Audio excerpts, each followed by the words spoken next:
Hello and welcome to your video lecture on the continuation of chat where we are going to discuss immune deficiencies. So first, let's discuss what immune deficiency is used for. It's an umbrella term that really talks about when our immune system fails to function normally. So this allows us to have an increased susceptibility to have infections take place. Now, we categorize these based on whether they are primary or congenital immunodeficiency disorders, or PID, meaning that these deficiencies are not attributable to other causes, and secondary acquired immunodeficiency disorders, which we call SID. These basically can be a consequence of non-immune system disorders, or it could be due to a treatment that secondarily affected the immune system.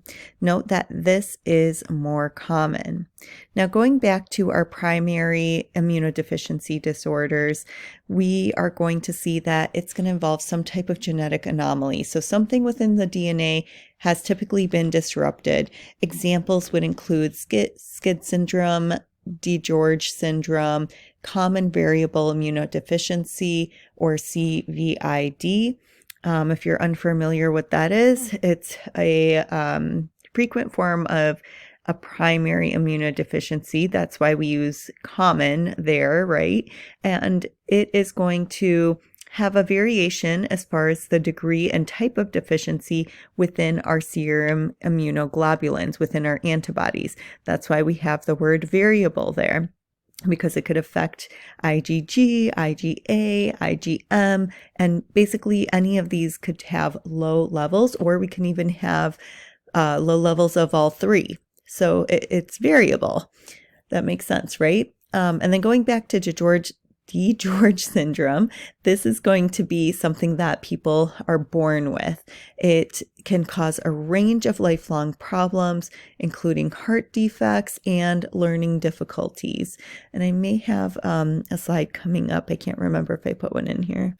Now, if we're going to talk about examples of secondary immunodeficiency disorders, this can include hyperlipidemia or malnutrition or cancer chemotherapy. Essentially, disorders can affect our lymphocytes or antibodies, phagocytes, and complement proteins. Now, what about the clinical manifestation? We can have a development of unusual or recurrent severe infections because, again, our immune system is depressed. We're not going to have a strong response from our immune system against any microorganisms that we become infected with, or maybe within our own microbiota that exists within our own body. So we can have some T cell deficiencies that could be viral, fungal, yeast, or atypical microorganisms, or we could have B cell and phagocyte deficiencies. And this usually has microorganisms that require opsonization. Remember, we are going to maybe use our antibodies or our complement system to go in and mark a red X on these microorganisms so we can have either our killer T cells come in and attack them, or alert our helper T cells to then activate our B cells that would cause specific antibodies to be created against the microorganism. And then we also have our complement deficiencies as well, which is that whole complement system with the complement proteins that are going to create the MAC complex, allowing lysis to take place. Now, let's dive in deeper into our primary immune deficiencies. Like we said, these are mostly a result of some type of genetic change within the DNA. Typically, it's a single gene defect, and it's generally not inherited. And this can take place either early or late in life. It is rare, but we do see a trend in which this is increasing in appearance. And we've got some major groups here that we're going to discuss in the coming slides: combined deficiencies, antibody deficient, phagocytic defects, innate immunity defects, and complement defects. So we'll start with our combined deficiencies. This means that we have a defect within the development of both of our T and B lymphocytes, our T and B cells. So one of the best examples of this is our severe combined immunodeficiencies, and that is also known as SID. So here we know it is the most severe of disorders. You may remember movies or documentaries made about this in which there was a specific patient known as a Bubble Boy, where they placed him basically into an incubator to keep all germs away from him. Individuals with SID do not have any detectable, or I shouldn't say any, but they have very little detectable lymphocytes. And that's because we have an underdeveloped thymus, and we know that our T cells travel to the thymus in order to mature. We also have absent or reduced IgM and IgA levels. Now, the signs and symptoms are apparent within 3 months of life, where we see that the baby has a failure to thrive, maybe persistent oral thrush is taking place, persistent diarrhea, and they may have severe candida diaper dermatitis, and we can have recurrent infections taking place, lymphadenopathy, and a hepatosplenomegaly is often seen, meaning we've got enlarged liver and enlarged spleen.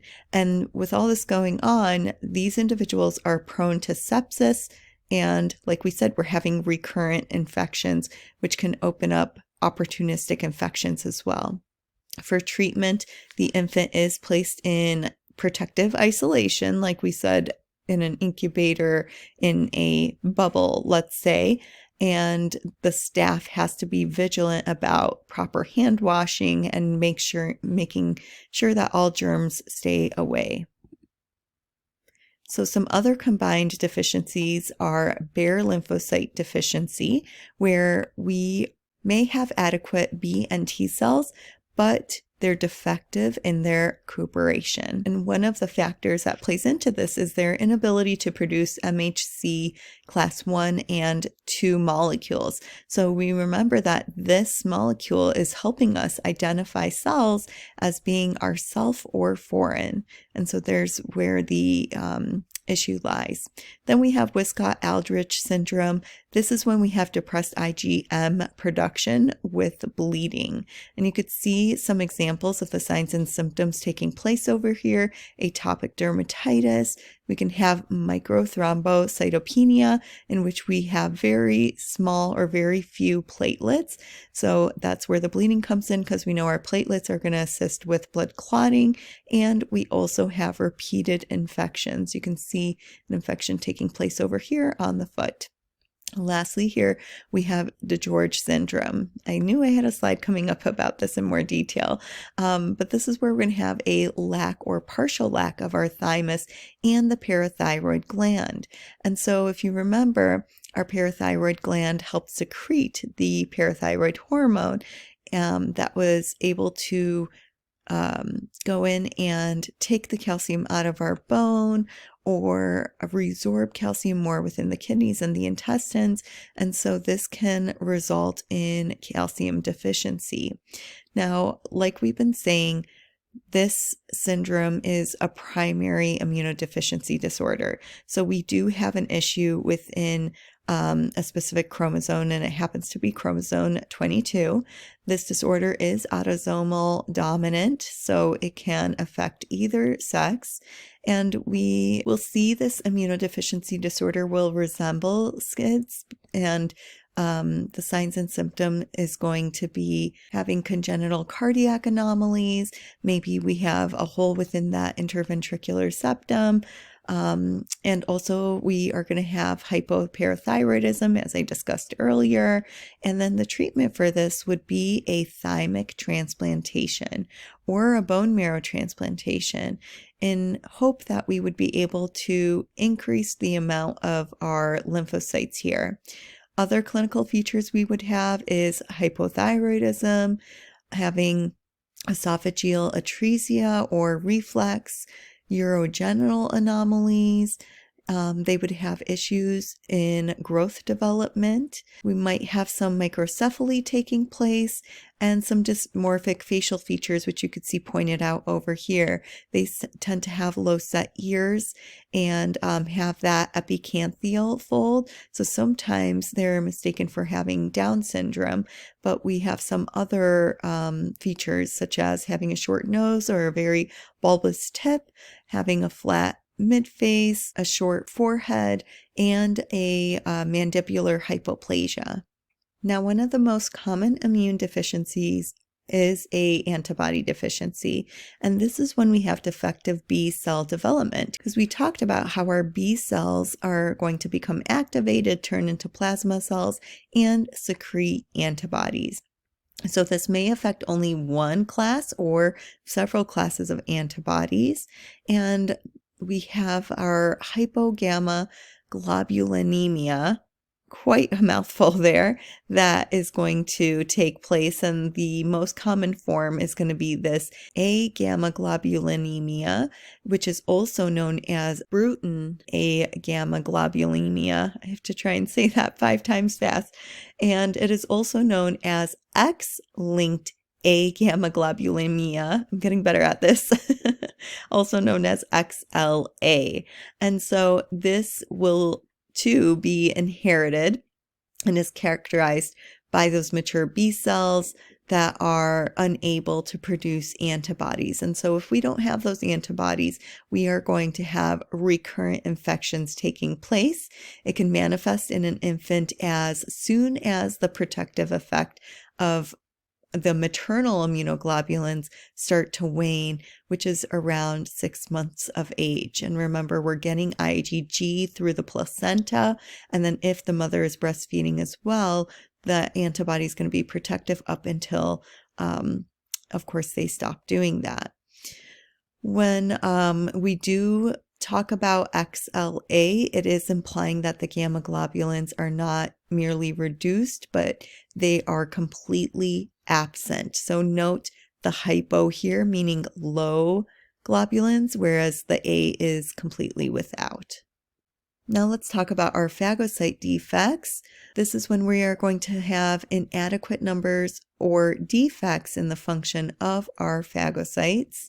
Now, you may have heard of the disease associated with this, which is chronic granulomatous disease, or CGD. This is when within that phagocyte, we have a defect within the myeloperoxidase hydrogen peroxide system. If you remember, that is going to be the component that really helps to break down and kill the pathogen or the substance that the phagocyte is eating up. And so our protective defense reaction eventually is not going to work. It is going to cause tissue destruction. The way this is taking place, and this happens in diseases such as tuberculosis or leprosy, is that the body attempts to, let's say, have these monocytes leave the blood vessel and become a macrophage. It tries to gobble up the bacterium, but instead of being able to break it down with its enzymes, it is going to, by it, I mean the bacteria within it, is going to be able to persist.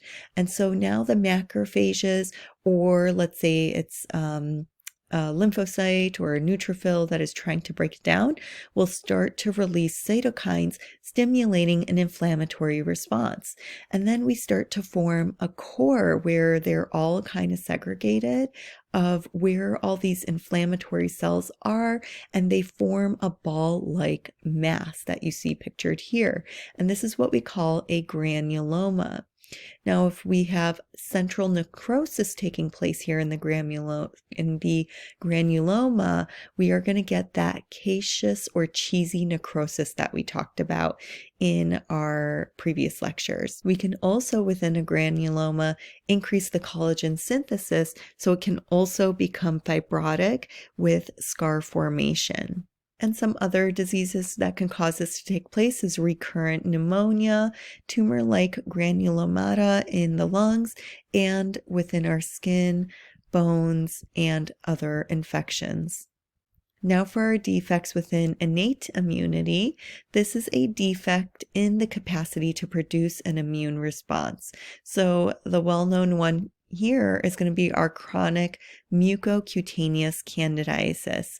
And this is when we have severe recurrent candida infections. If you remember candida, it is a fungal or a fungus that we do have naturally within our body in a couple different places as a part of our normal microbiota. But sometimes this candida can overgrow, causing these recurrent infections. And it could be due to having a defect within our immune system to kind of keep the candida in check. So you might see certain things developing. In this case, we've got candidiasis or thrush taking place in the oral cavity. And luckily, this is treatable with antifungal medications, and it is just diagnosed with visual examination. Now for our complement deficiencies, again, as a reminder, our complement system is made up of multiple, I think we're at 20 or more, scratch that, I mean 50 or more complement proteins. And we do name these with just the letter C to denote complement and the number right after it. We do tend to talk about our complement proteins from C1 to C9 the most. So you could see that we have 3 different pathways that allows for the complement system to work to terminate pathogens. And one of them that is an important link in all these pathways is C3. So we call this a C3 deficiency when it is the most severe defect that we're going to have in our complement system, because it plays this central role in which all these pathways work through C3. And so this can result in recurrent life-threatening infections because we don't have this piece to allow it to continue into creating the MAC complex and lysing the cell, or causing opsonization where we're able to mark the pathogen for destruction or cause inflammation. Another one is going to be our mannose binding lectin deficiency, or MBL deficiency. Now, we haven't discussed the lectin pathway in detail, but you can see here that it is going to lead to lysis. And so what we have as our MBL is going to be this molecule right over here. This is a molecule that is, or a lectin, we could say, that is circulating within our blood. And what it's doing is it actually has this carbohydrate recognition areas that are searching for microbe surfaces. So you can see in this image down here how it is attaching to that surface in order to increase recognition of a microbe being within our body. Now, when we have a deficiency in this, we are not able to recognize those microorganisms as well to destroy them. And so we have increased risk of infection with microorganisms that are going to have something called a polysaccharide capsule that is rich in mannose. Remember, polysaccharide is carbohydrates. And so what is the treatment for primary immune deficiencies? It's going to be to replace that missing piece, that missing component that we are deficient within. So it might involve intravenous immune globulins, stem cell transplantation, transfusion of our red blood cells or erythrocytes, bone marrow transplants, and mesenchymal stem cell injections. Remember, mesenchymal cells are going to be important within our connective tissues. Now let's move into the secondary immune deficiencies that are also known as our acquired deficiencies. Remember that these are going to be more common than our primary deficiencies. And what's interesting is that they're often clinically irrelevant. We'll see in a lot of cases that the degree of this immune deficiency is relatively minor, and we don't really have an apparent increased susceptibility to infection.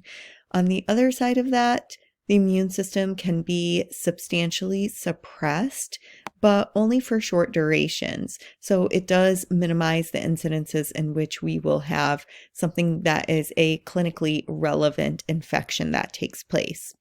Our severe deficiencies are going to include things like malignancy, immunosuppressive treatments, and AIDS. So you can also see from this figure over here that we have a couple of factors that are all going to play into changes within our immune system to allow recurrent or severe infections to take place. All right, let's start off with malignancies first. This is complicated by immunosuppression. We have seen that our late-stage malignancies are going to result in generalized deficiencies of our immune response, thus increasing our risk for infection. And what ends up happening is that a lot of people that have malignancies will end up dying from an infection rather than the tumor itself.